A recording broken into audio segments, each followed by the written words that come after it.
Dear friends and students, you are listening to the book The History of Modern India by Bipin Chandra, Chapter 5. The Structure of the Government and the Economic Policies of the British Empire in India, 1757 to 1857. Having acquired the vast empire of India, the East India Company had to devise suitable methods of government to control and administer it. The administrative policy of the company underwent frequent changes during the long period between 1757 and 1857. However, it never lost sight of its main objects, which were to increase the company's profits, to enhance the profitability of its Indian possessions to Britain, and to maintain and strengthen the British hold over India. All other purposes were subordinated to these aims. The administrative machinery of the Government of India was designed and developed to serve these ends. The main emphasis in this respect was placed on the maintenance of law and order so that trade with India and exploitation of its resources could be carried out without disturbance. The structure of government.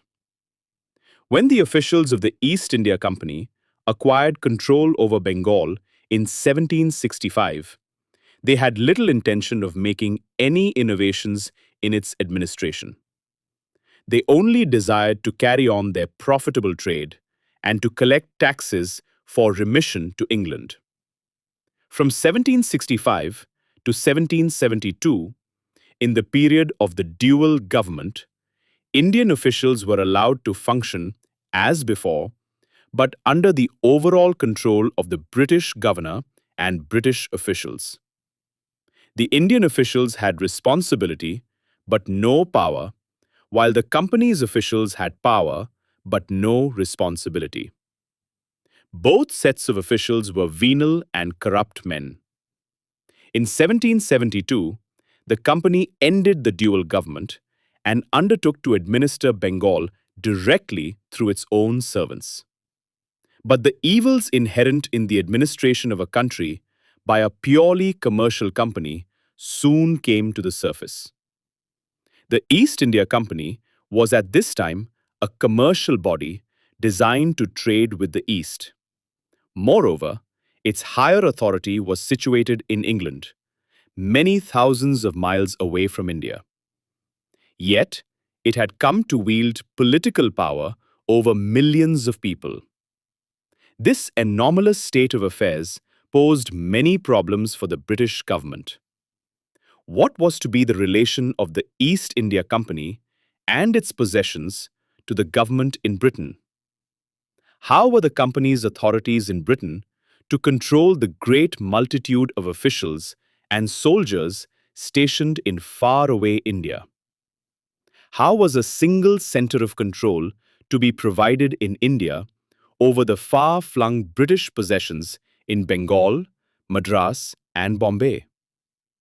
The first of these problems was the most pressing, as well as the most important. It was, moreover, closely interwoven with party and parliamentary rivalries in Britain, the political ambitions of English statesmen, and the commercial greed of English merchants. The rich resources of Bengal had fallen into the hands of the company, whose proprietors immediately raised dividends to 10% in 1767 and proposed in 1771 to raise the rate further to 12.5%. The company's English servants took advantage of their position to make quick fortunes through illegal and unequal trade and forcible collection of bribes and gifts from Indian chiefs and zamindars. Clive returned to England at the age of 34, with wealth and property yielding £40,000 a year. The company's high dividends and the fabulous wealth brought home by its officials excited the jealousy of the other sections of British society. Merchants kept out of the East by the monopoly of the company, the growing class of manufacturers, and in general, the rising forces of free enterprise in Britain wanted to share in the profitable Indian trade and the riches of India, which the company and its servants alone were enjoying. They, therefore, worked hard to destroy the company's trade monopoly, and in order to achieve this, they attacked the company's administration of Bengal. They also made the officials of the company who returned from India their special target. These officials were given the derisive title of nabobs and were ridiculed in the press and on the stage. They were boycotted by the aristocracy and were condemned as the exploiters and oppressors of the Indian people. Their two main targets were Clive and Warren Hastings. By condemning the nabobs, the opponents of the company hoped to make the company unpopular and then to displace it. Many ministers and other members of parliament were keen to benefit from the acquisition of Bengal. They sought to win popular support by forcing the company to pay tribute to the British government so that Indian revenues could be used to reduce taxation or the public debt of England. In 1767, the Parliament passed an act obliging the company to pay to the British Treasury £400,000 per year. Many political thinkers and statesmen of Britain wanted to control the activities of the company and its officials because they were afraid that the powerful company and its rich servants would completely corrupt the English nation and its politics. The parliamentary politics of Britain during the latter half of the 18th century were corrupt in the extreme. The company, as well as its retired officials, bought seats in the House of Commons for their agents. Many English statesmen were worried that the company and its officials, backed by Indian plunder, might gain a preponderant influence in the government of Britain.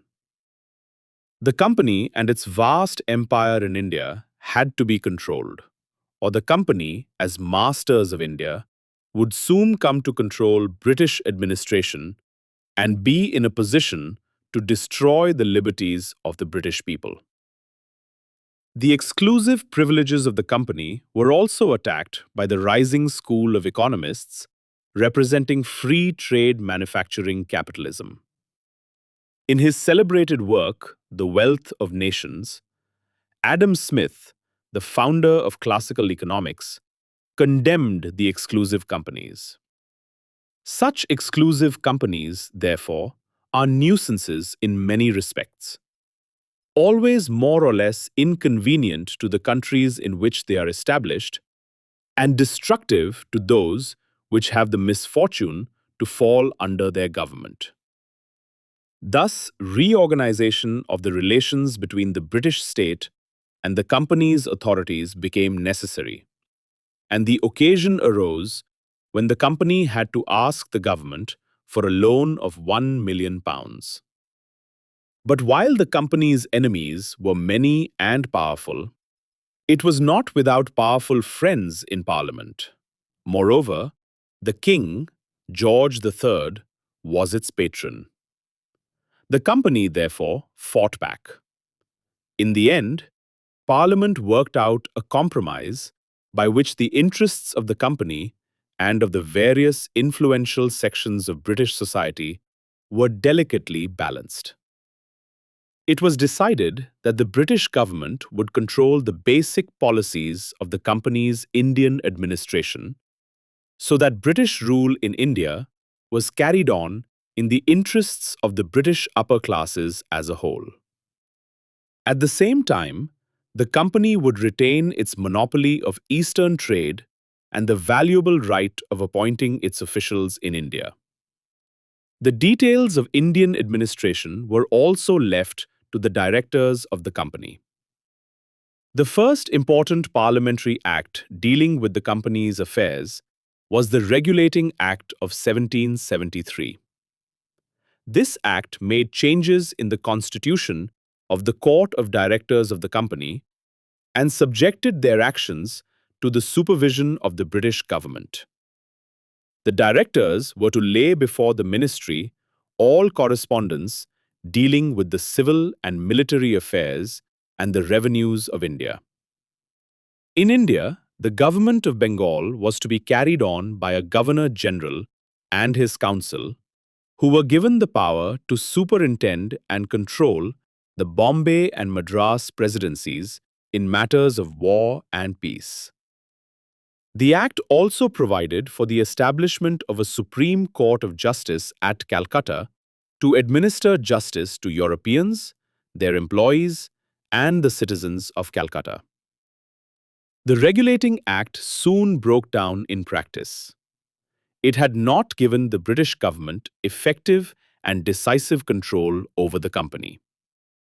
In India, it had placed the Governor-General at the mercy of his council. 3 of the councillors could combine and outvote the Governor-General on any matter.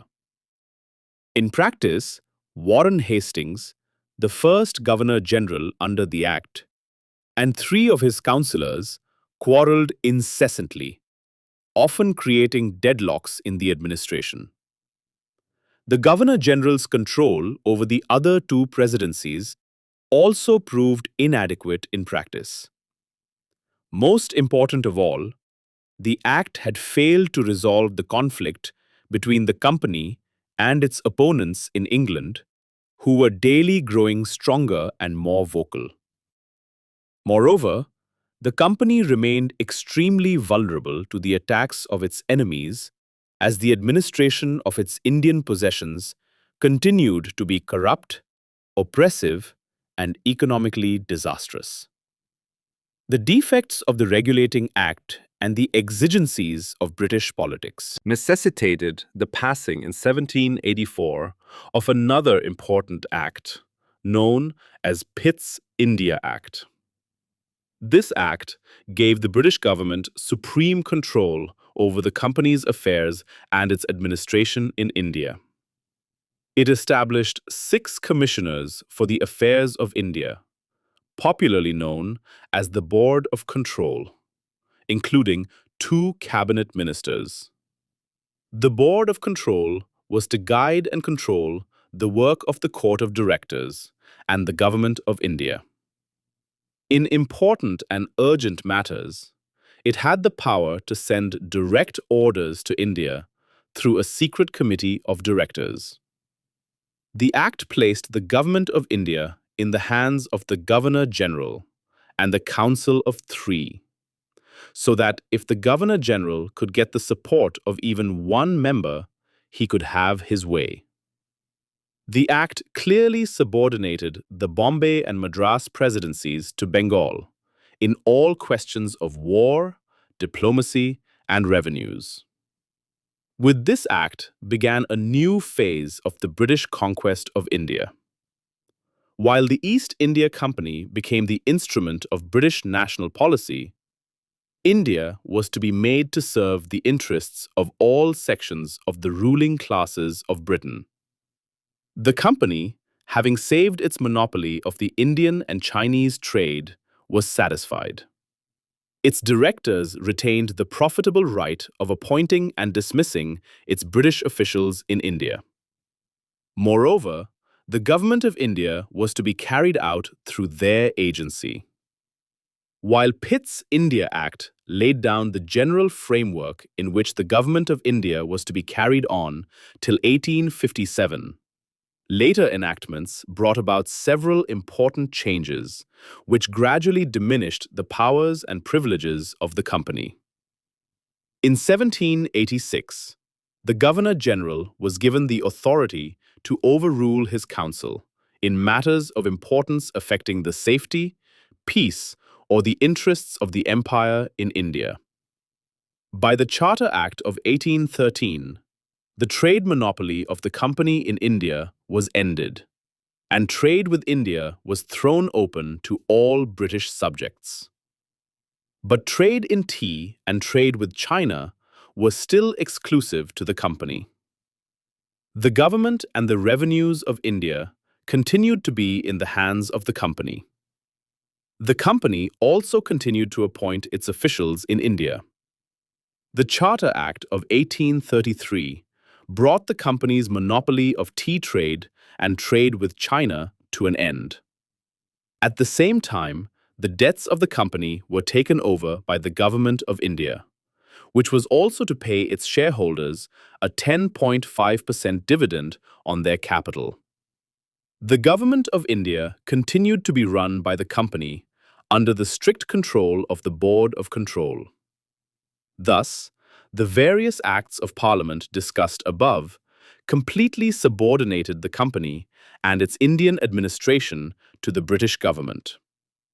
At the same time, it was recognized that the day-to-day administration of India could not be run or even superintended from a distance of 6,000 miles.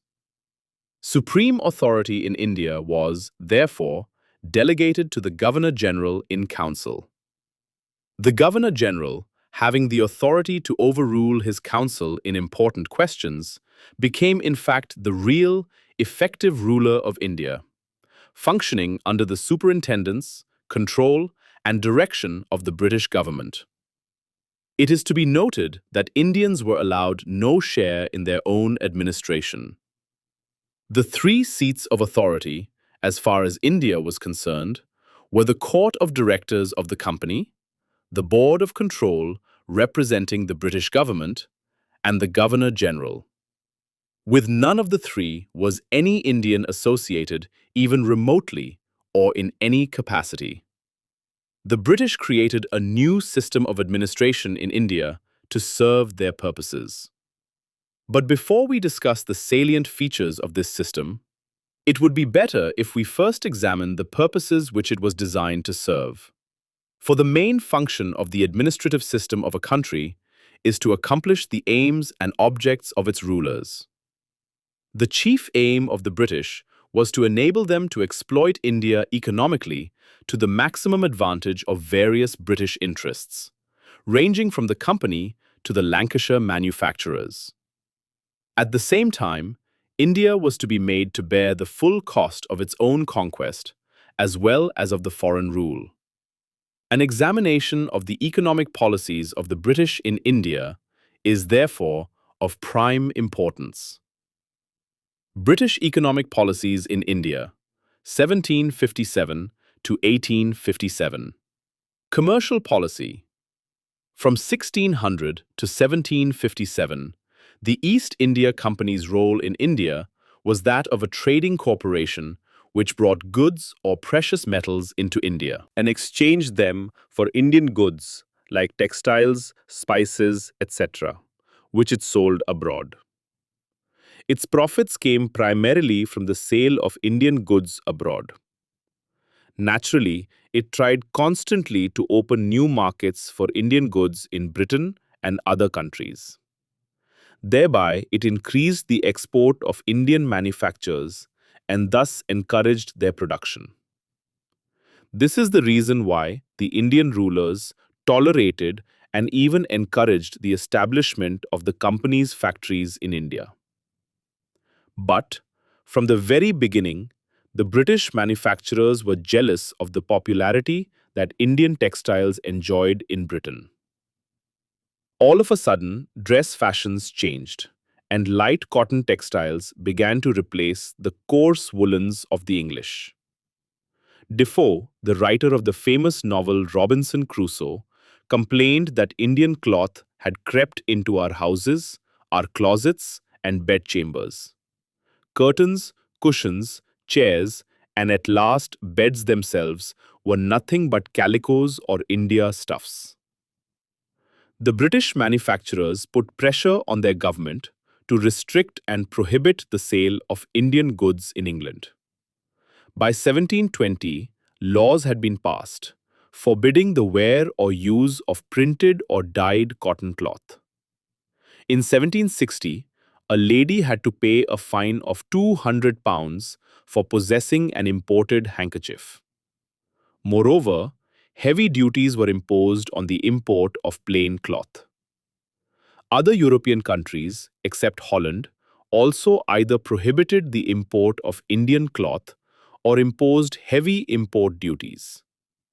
In spite of these laws, however, Indian silk and cotton textiles still held their own in foreign markets, until the middle of the 18th century, when the English textile industry began to develop on the basis of new and advanced technology.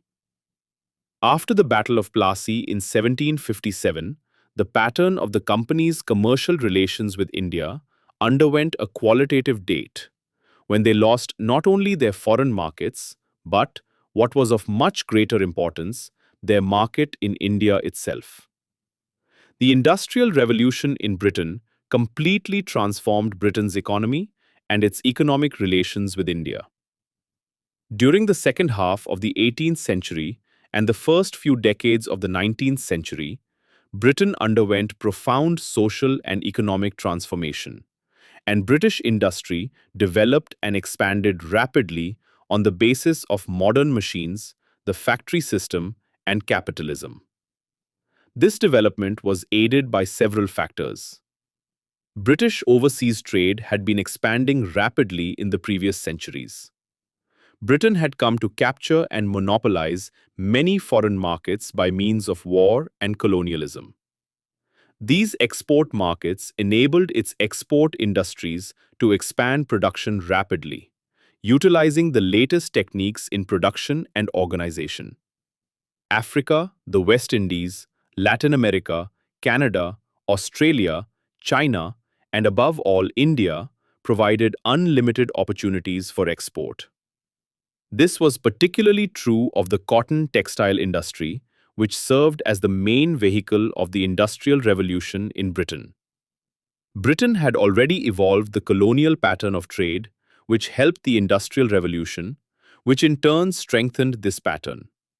The colonies and underdeveloped countries exported agricultural and mineral raw materials to Britain, while the latter sold them its manufactures.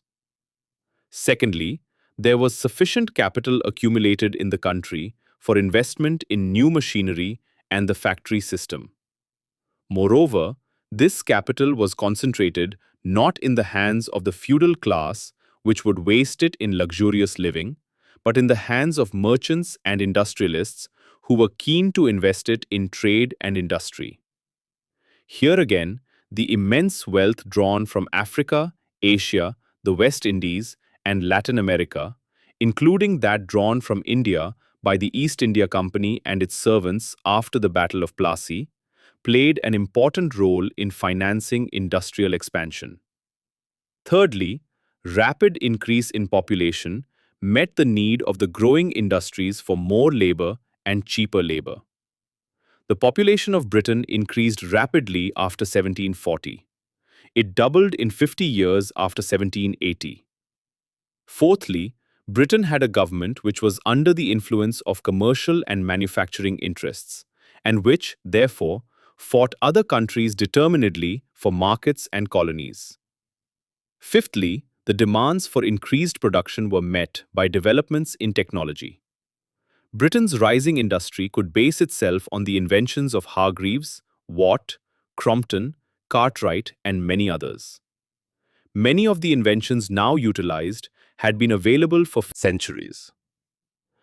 In order to take full advantage of these inventions and steam power, production was now increasingly concentrated in factories.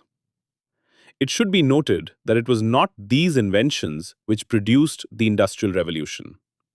Rather, it was the desire of manufacturers to increase production rapidly for the expanding markets, and their capacity to invest the needed capital which led them to utilize the existing technology and to call forth new inventions. In fact, the new organization of industry was to make technical change a permanent feature of human development. The Industrial Revolution has, in this sense, never come to an end, for modern industry and technology have gone on developing from one stage to another ever since the middle of the 18th century. The Industrial Revolution transformed British society in a fundamental manner. It led to rapid economic development, which is the foundation of today's high standard of living in Britain as well as in Europe, the Soviet Union, the USA, Canada, Australia, and Japan. In fact, until the beginning of the 19th century, the difference in the standards of living of what are today economically the advanced and the backward countries was very slight. It was the absence of the Industrial Revolution in the latter group of countries which has led to the immense income gap that we see in the world of today. Britain became increasingly urbanized as a result of the Industrial Revolution. More and more men began to live in factory towns. In 1750, Britain had only two cities with more than 50,000 inhabitants. In 1851, their number was 29. Two entirely new classes of society were born: the industrial capitalists, who owned the factories, and workers who hired out their labor on daily wages. While the former class developed rapidly, enjoying unprecedented prosperity, the workers, the laboring poor, in the beginning reaped a harvest of sorrow. They were uprooted from their rural surroundings, and their traditional way of life was disrupted and destroyed. They had now to live in cities which were full of smoke and filth. Housing was utterly inadequate and insanitary. Most of them lived in dark, sunless slums, which have been described so well by Charles Dickens in his novels. Hours of work in the factories and mines were intolerably long, often going up to 14 or 16 hours a day. Wages were very low. Women and children had to work equally hard.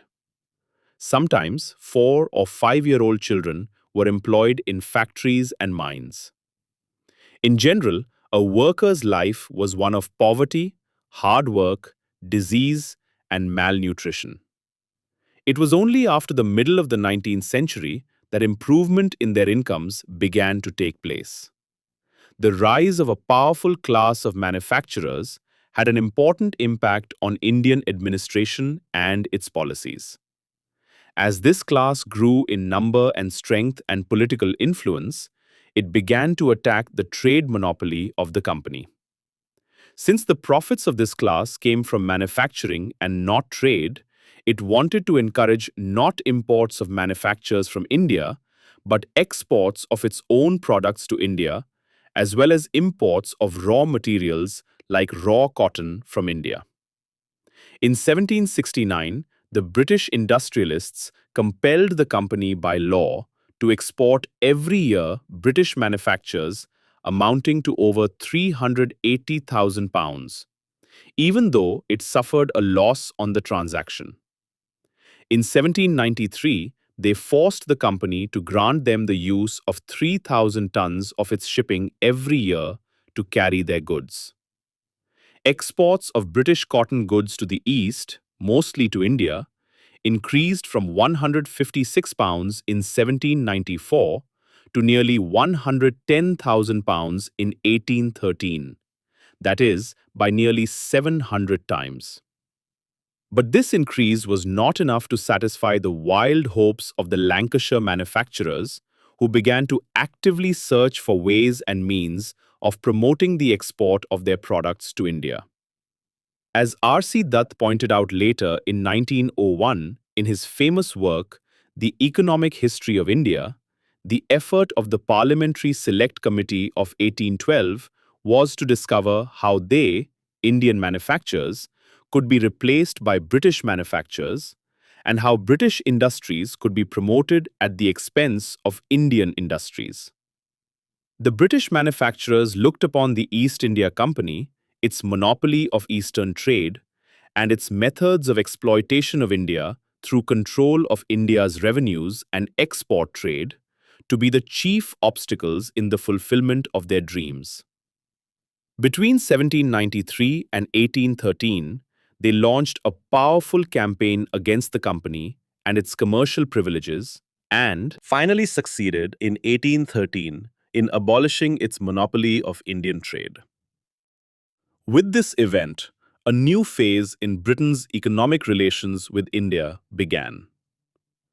Agricultural India was to be made an economic colony of industrial England. The government of India now followed a policy of free trade, or unrestricted entry of British goods. Indian handicrafts were exposed to the fierce and unequal competition of the machine-made products of Britain and faced extinction. India had to admit British goods free or at nominal tariff rates. The government of India also tried to increase the number of purchasers of British goods by following a policy of fresh conquests and direct occupation of protected states like Awadh. Many British officials, political leaders, and businessmen advocated reduction in land revenue so that the Indian peasant might be in a better position to buy foreign manufactures. They also advocated the modernization of India so that more and more Indians might develop a taste for Western goods. Indian handmade goods were unable to compete against the much cheaper products of British mills, which had been rapidly improving their productive capacity by using inventions and a wider use of steam power. Any government wedded to Indian interests alone would have protected Indian industry through high tariff walls and used the time thus gained to import the new techniques of the West. Britain had done this in relation to its own industries in the 18th century. France, Germany, and the USA were also doing so at the time. Japan and the Soviet Union were to do it many decades later. And Free India is doing it today. However, not only were Indian industries not protected by the foreign rulers, but foreign goods were given free entry. Foreign imports rose rapidly. Imports of British cotton goods alone increased from £110,000 in 1813 to £6,300,000 in 1856. While the doors of India were thus thrown wide open to foreign goods, Indian handicraft products continued to pay heavy duties on entry into Britain. The British would not take in Indian goods on fair and equal terms, even at this stage when their industries had achieved technological superiority over Indian handicrafts. Duties in Britain on several categories of Indian goods continued to be high till their export to Britain virtually ceased. For example, in 1824, a duty of 67.5% was levied on Indian calicos and a duty of 37.5% on Indian muslins. Indian sugar had to pay on entry into Britain a duty that was over 3 times its cost price. In some cases, duties in England went up as high as 400%. As a result of such prohibitive import duties and development of machine industries, Indian exports to foreign countries fell rapidly. The unfairness of British commercial policy has been summed up by the British historian H. Wilson in the following words. It was stated in evidence that the cotton and silk goods of India up to this period could be sold for a profit in the British market at a price from 50 to 60% lower than those fabricated in England.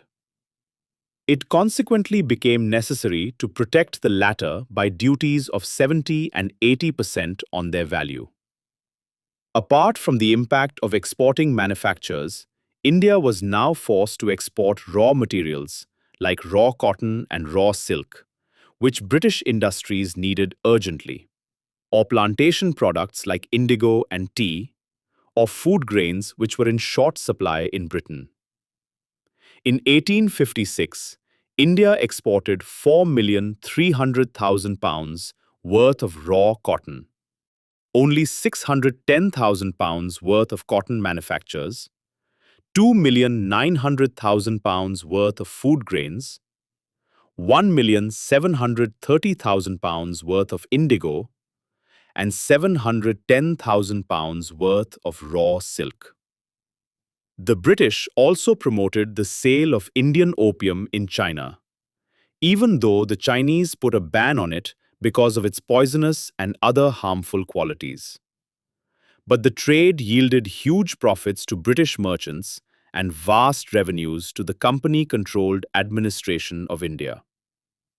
Interestingly enough, the import of opium into Britain was strictly banned.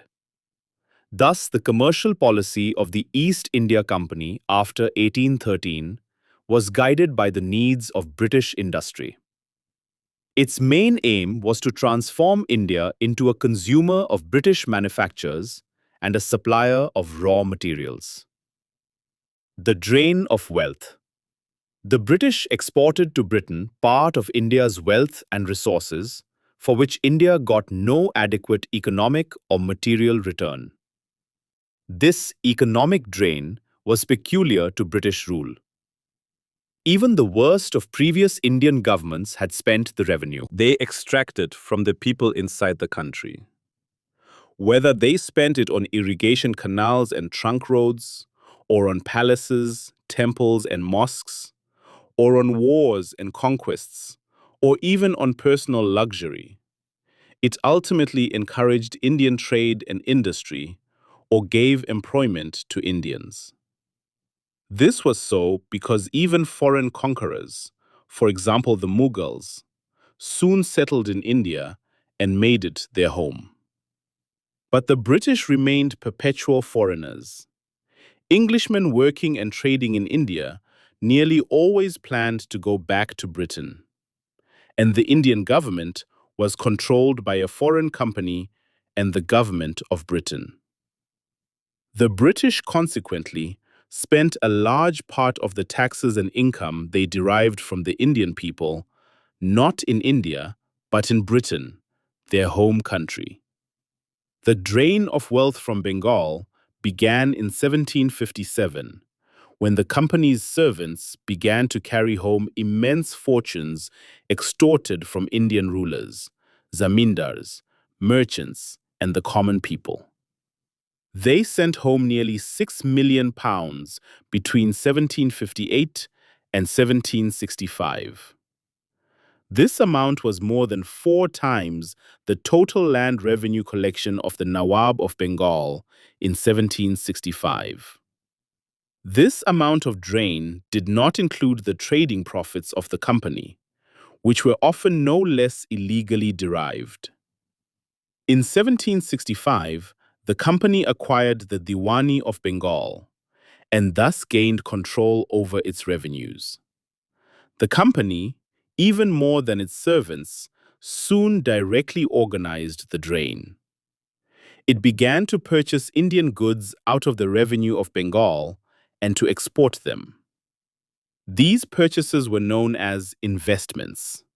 Thus, through investments, Bengal's revenue was sent to England. For example, from 1765 to 1770, the company sent out in the form of goods nearly £4 million, or about 33% of the net revenue of Bengal. The actual drain was even more, as a large part of the salaries and other incomes of English officials and the trading fortunes of English merchants also found their way into England. While the exact amount of the annual drain has not been calculated so far, and historians differ on its quantum, the fact of the drain, at least from 1757 to 1857, was widely accepted by British officials. Thus, for example, Lord Ellenborough, chairman of the Select Committee of the House of Lords and later Governor-General of India, admitted in 1840 that India was required to transmit annually to this country, Britain, without any return, except in the small value of military stores, a sum amounting to between 2 and 3 million sterling. And John Sullivan, president of the Board of Revenue, Madras, remarked, "Our system acts very much like a sponge, drawing up all the good things from the banks of the Ganges and squeezing them down on the banks of the Thames. Development of means of transport and communication. Up to the middle of the 19th century, the means of transport in India were backward. They were confined to bullock cart, camel, and pack horse. The British rulers soon realized that a cheap and easy system of transport was a necessity if British manufactures were to flow into India on a large scale, and her raw materials secured for British industries. They introduced steamships on the rivers and set about improving the roads. Work on the Grand Trunk Road from Calcutta to Delhi was begun in 1839 and completed in the 1850s. Efforts were also made to link by road the major cities, ports, and markets of the country. But real improvement in transport came only with the coming of the railways. The first railway engine was designed by George Stephenson, who laid the rails in England in 1814.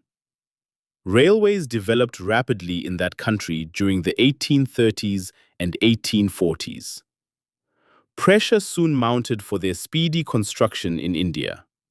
The British manufacturers hoped thereby to open the vast and hitherto untapped market in the interior of the country, and to facilitate the export of Indian raw materials and foodstuffs to feed their hungry machines and operatives. The British bankers and investors looked upon railway development in India as a channel for safe investment of their surplus capital. The British steel manufacturers regarded it as an outlet for their products like rails, engines, wagons, and other machinery and plant. The government of India soon fell in step with these views and found additional merit in the railways. They would enable it to administer the country more effectively and efficiently, and to protect their regime from internal rebellion or external aggression by enabling more rapid mobilization and movement of troops. The earliest suggestion to build a railway in India was made in Madras in 1831. But the wagons of this railway were to be drawn by horses. Construction of steam-driven railways in India was first proposed in 1834 in England. It was given strong political support by England's railway promoters, financiers, mercantile houses trading with India, and textile manufacturers. It was decided that the Indian railways were to be constructed and operated by private companies who were guaranteed a minimum of 5% return on their capital by the Government of India. The first railway line running from Bombay to Thana was opened to traffic in 1853. Lord Dalhousie, who became Governor General of India in 1849, was an ardent advocate of rapid railway construction. In a famous note written in 1853, he laid down an extensive program of railway development. He proposed a network of 4 main trunk lines, which would link the interior of the country with the big ports and interconnect the different parts of the country. By the end of 1869, more than 4,000 miles of railways had been built by the guaranteed companies. But this system proved very costly and slow. And so, in 1869, the Government of India decided to build new railways as state enterprises. But the speed of railway extension still did not satisfy officials in India and businessmen in Britain. After 1880, railways were built through private enterprise as well as state agency. By 1905, nearly 28,000 miles of railways had been built. 3 important aspects of the development of Indian railways should be kept in view. Firstly, nearly the entire amount of over 350 crores of rupees invested in them was provided by British investors. Indian capital contributing only a negligible share of it. Secondly, they were, for the first 50 years, financially losing concerns, which were not able to pay interest on the capital invested in them. Thirdly, in their planning, construction, and management, the economic and political development of India and her people was not kept in the forefront. On the contrary, the primary consideration was to serve the economic, political, and military interests of British imperialism in India. The railway lines were laid primarily with a view to link India's raw material producing areas in the interior with the ports of export. The needs of Indian industries regarding their markets and their sources of raw materials were neglected. Moreover, the railway rates were fixed in a manner so as to favor imports and exports, and to discriminate against internal movement of goods. Several railway lines in Burma and northwestern India were built at high cost to serve British imperial interests. The British also established an efficient and modern postal system and introduced the telegraph. The first telegraph line from Calcutta to Agra was opened in 1853. Lord Dalhousie introduced postage stamps. Previously, cash payment had to be made when a letter was posted. He also cut down postal rates and charged a uniform rate of half an anna for a letter all over the land. Before his reforms, the postage on a letter depended on the distance it was to travel. In some cases, the postage on a letter was the equivalent of as much as 4 days' wages of a skilled Indian worker. Land revenue policy. The main burden of providing money for the trade and profits of the company, the cost of administration, and the wars of British expansion in India had to be borne by the Indian peasant or ryot. In fact, the British could not have conquered such a vast country as India if they had not taxed him heavily. The Indian state had since times immemorial taken a part of the agricultural produce as land revenue.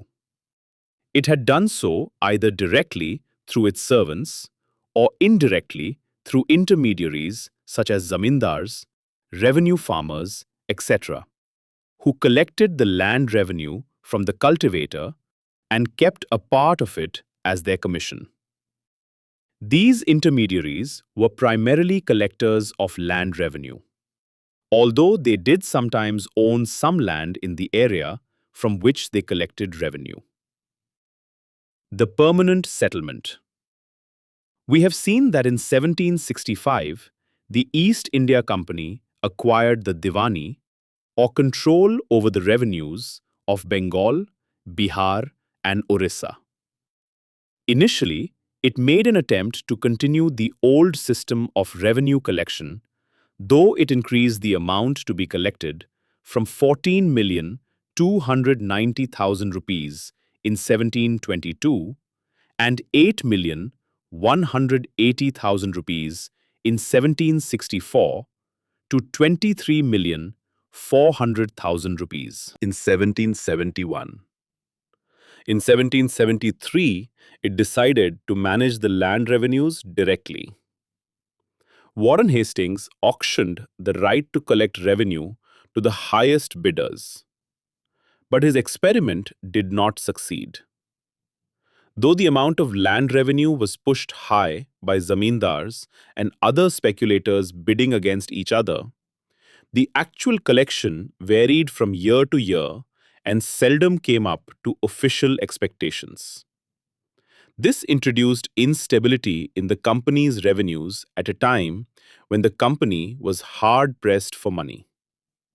Moreover, neither the ryot nor the zamindar would do anything to improve cultivation when they did not know what the next year's assessment would be or who would be the next year's revenue collector. It was at this stage that the idea first emerged of fixing the land revenue at a permanent amount. Finally, after prolonged discussion and debate, the permanent settlement was introduced in Bengal and Bihar in 1793 by Lord Cornwallis. It had two special features. Firstly, the zamindars and revenue collectors were converted into so many landlords. They were not only to act as agents of the government in collecting land revenue from the riot, but also to become the owners of the entire land in their zamindaris. Their right of ownership was made hereditary and transferable. On the other hand, the cultivators were reduced to the low status of mere tenants and were deprived of long standing rights to the soil and other customary rights. The use of the pasture and forest lands, irrigation canals, fisheries, and homestead plots and protection against enhancement of rent were some of their rights which were sacrificed. In fact, the tenantry of Bengal was left entirely at the mercy of the zamindars. This was done so that the zamindars might be able to pay in time the exorbitant land revenue demand of the company. Secondly, the zamindars were to give 10/11th of the rental they derived from the peasantry to the state, keeping only 1/11th for themselves. But the sums to be paid by them as land revenue were fixed in perpetuity. If the rental of a zamindar's estate increased due to extension of cultivation and improvement in agriculture, or his capacity to extract more from his tenants, or any other reason, he would keep the entire amount of the increase. The state would not make any further demand upon him. At the same time, the zamindar had to pay his revenue rigidly on the due date, even if the crop had failed for some reason. Otherwise, his lands were to be sold. The initial fixation of revenue was made arbitrarily and without any consultation with the zamindars. The attempt of the officials was to secure the maximum amount. As a result, the rates of revenue were fixed very high. John Shaw, the man who planned the permanent settlement and later succeeded Cornwallis as Governor General, calculated that if the gross produce of Bengal be taken as 100, the government claimed 45 zamindars and other intermediaries below them received 15, and only 40 remained with the actual cultivator.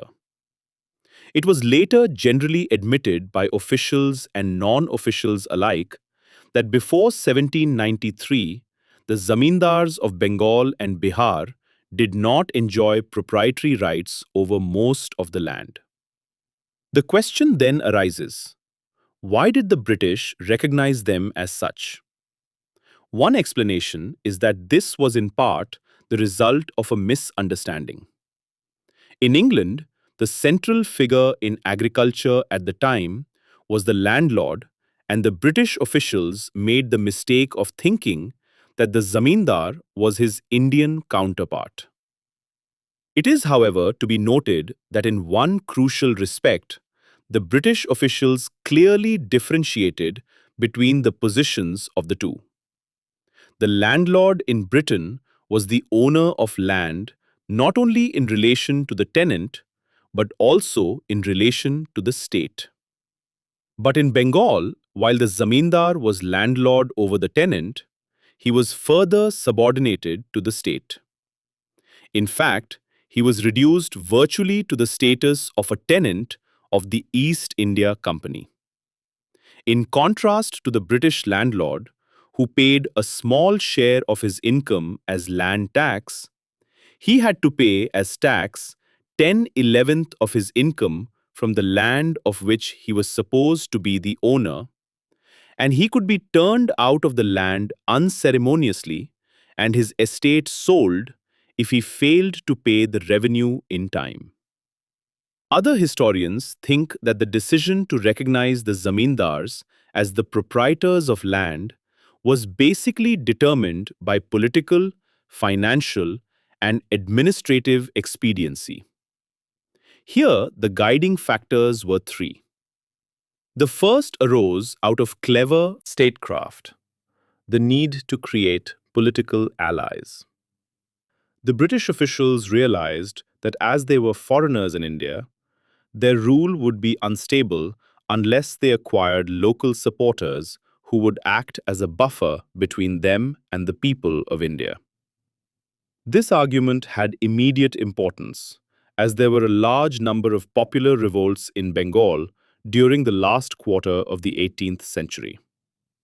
So they brought into existence a wealthy and privileged class of zamindars, which owed its existence to British rule and which would, therefore, be compelled by its own basic interests to support it. This expectation was, in fact, fully justified later when the zamindars as a class supported the foreign government in opposition to the rising movement for freedom. Second, and perhaps the predominant motive, was that of financial security. Before 1793, the company was troubled by fluctuations in its chief source of income, the land revenue. The permanent settlement guaranteed the stability of income. The newly created property of the zamindars acted as a security for this. Moreover, the permanent settlement enabled the company to maximize its income as land revenue was now fixed higher than it had ever been in the past. Collection of revenue through a small number of zamindars seemed to be much simpler and cheaper than the process of dealing with lakhs of cultivators. Thirdly, the permanent settlement was expected to increase agricultural production. Since the land revenue would not be increased in future, even if the zamindars' income went up, the latter would be inspired to extend cultivation and improve agricultural productivity. The permanent zamindari settlement was later extended to Orissa, the northern districts of Madras, and the district of Varanasi. In parts of central India and Awadh, the British introduced a temporary zamindari settlement, under which the zamindars were made owners of land, but the revenue they had to pay was revised periodically. Another group of landlords was created all over India when the government started the practice of giving land to persons who had rendered faithful service to the foreign rulers. Ryotwari settlement. The establishment of British rule in South and Southwestern India brought new problems of land settlement. The officials believed that in these regions there were no zamindars with large estates with whom settlement of land revenue could be made, and that the introduction of the zamindari system would upset the existing state of affairs. Many Madras officials, led by Reed and Munro, recommended that settlement should therefore be made directly with the actual cultivators. They also pointed out that under the permanent settlement, the company was a financial loser, as it had to share the revenues with the zamindars and could not claim a share of the growing income from land. Moreover, the cultivator was left at the mercy of the zamindar, who could oppress him at will. Under the system they proposed, which is known as the Ryotwari settlement, the cultivator was to be recognized as the owner of his plot of land, subject to the payment of land revenue.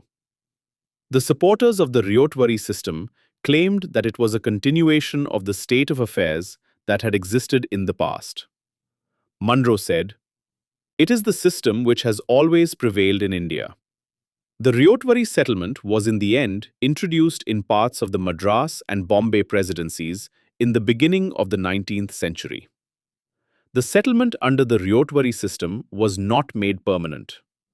It was revised periodically after 20 to 30 years, when the revenue demand was usually raised. The Ryotwari settlement did not bring into existence a system of peasant ownership. The peasants soon discovered that the large number of zamindars had been replaced by one giant zamindar, the state. In fact, the government later openly claimed that land revenue was rent and not a tax. The Ryot's rights of ownership of his land were also negated by three other factors. Firstly, in most areas the land revenue fixed was exorbitant. The Ryot was hardly left with bare maintenance even in the best of seasons. For instance, in Madras, the government claim was fixed as high as 45 to 55% of gross production in the earlier settlement. The situation was nearly as bad in Bombay. Secondly, the government retained the right to enhance land revenue at will. Thirdly, the Ryot had to pay revenue even when his produce was partially or wholly destroyed by drought or ret floods. Mahalwari system. A modified version of the Zamindari settlement introduced in the Gangetic Valley, the northwest provinces, parts of central India and the Punjab, was known as the Mahalwari system. The revenue settlement was to be made village by village or estate, Mahal, by estate, with landlords or heads of families who collectively claimed to be the landlords of the village or the estate. In the Punjab, a modified Mahalwari system known as the village system was introduced. In Mahalwari areas also, the land revenue was periodically revised. Both the Zamindari and the Ryotwari systems departed fundamentally from the traditional land systems of the country. The British created a new form of private property in land in such a way that the benefit of the innovation did not go to the cultivators. All over the country, land was now made saleable, mortgageable, and alienable. This was done primarily to protect the government's revenue. If land had not been made transferable or saleable, the government would find it very difficult to realize revenue from a cultivator who had no savings or possessions out of which to pay it. Now he could borrow money on the security of his land, or even sell part of it and pay his land revenue. If he refused to do so, the government could, and often did, auction his land and realize the amount. Another reason for introducing private ownership in land was provided by the belief that only the right of ownership would make the landlord or the Ryot exert himself in making improvements. The British, by making land a commodity which could be freely bought and sold, introduced a fundamental change in the existing land systems of the country. The stability and the continuity of the Indian villages was shaken. In fact, the entire structure of rural society began to break up.